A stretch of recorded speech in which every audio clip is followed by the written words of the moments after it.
speaking of the places they were at, what about the locations shown? As I understand it, I don't know this fully, but as I understand it, Sid, you were telling me that most of the locations are actually real places which they animated after visiting and taking photos of everything. Yeah, most of the locations are actually real life Yeah. like locations, especially like all over Tokyo. You'll see like Tokyo was literally animated from like real life places.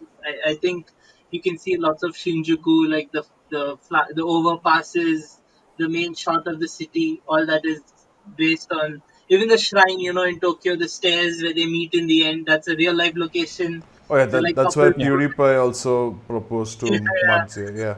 A lot of couples have been going and taking photos there in that exact same pose. But if you see, apparently, like if you see the crater, like after it hit the fictional Itomori, right?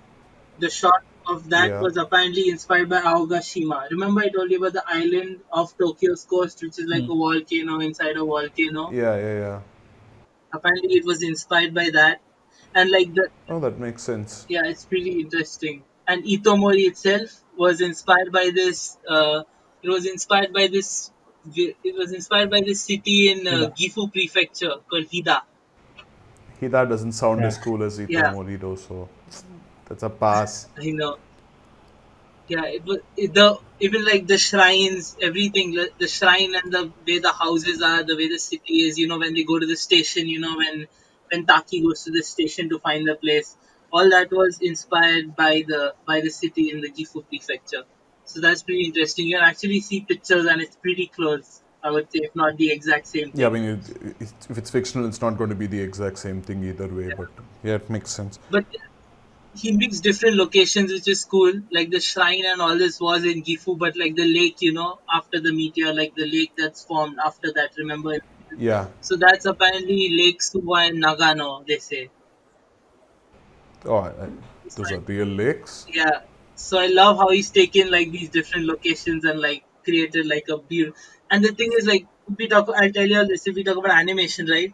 The reason so many shots look like they look so beautiful and realistic, and like I think Makoto, I wouldn't say animation, I would say the visual look, the background, the drawing. I think that's because he uses a lot of like real life references to it, but I'll talk about it more in detail when we talk about the animation. Yeah, but locations wise, like I think he did an amazing job. It's as realistic as it could be. Yeah, we have a. I think we should keep a separate section for the animation part of it because I'm Yeah. sure you have a lot to say. For those who don't know, I'm Hmm. just reminding you, Sid is a professional animator, and he, okay, but professional as in he does animation for a living. It's not a Yeah. real professional, Yeah. but but yeah, he's going to have a section in every animated episode of Weeb 101, animated series episode of Weeb 101. We aren't animating shit. He's going to talk about the animation.